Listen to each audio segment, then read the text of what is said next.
শুধুমাত্র নবীজির প্রতি দরুদ প্রেরণ করার আমলটাই জিকির হিসাবে সবচেয়ে বেশি করেন। দোয়া হিসাবে যদি এটাই আপনি সারাদিন করতে থাকেন তো আপনার জন্য যথেষ্ট হবে, আল্লাহর কাছে আর কিছু না চাইলেও চলবে। দুরুদ মানে হলো নবীজির জন্য দোয়া করা। ভাই, আল্লাহ তার হাবিবকে রহম করবেন, আপনার আমার দোয়ার দিকে আল্লাহর তাকানোর কোনো ঠেকা আছে? নবীজি কি আমাদের দোয়ার কোনো মুখাপেক্ষী? কিন্তু আমরা তার জন্য দোয়া করলে ওই চান্সে আল্লাহ তাআলা আমাদের প্রতি অনুগ্রহ করবেন।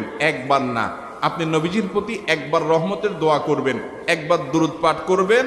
মান সাল্লা আলাইয়া মাররাতান সাল্লাল্লাহু আলাইহি আশারা, নবীজি সাল্লাল্লাহু আলাইহি সাল্লাম বলেছেন, একবার আমার জন্য তোমরা দোয়া করলে, আমার প্রতি দুরূদ পাঠ করলে, আল্লাহ তাআলা তোমাদের জীবনে 10 বার 10 জায়গায় 10 টাইমস তোমাদের উপরে আল্লাহ তাআলা অনুগ্রহ করবেন।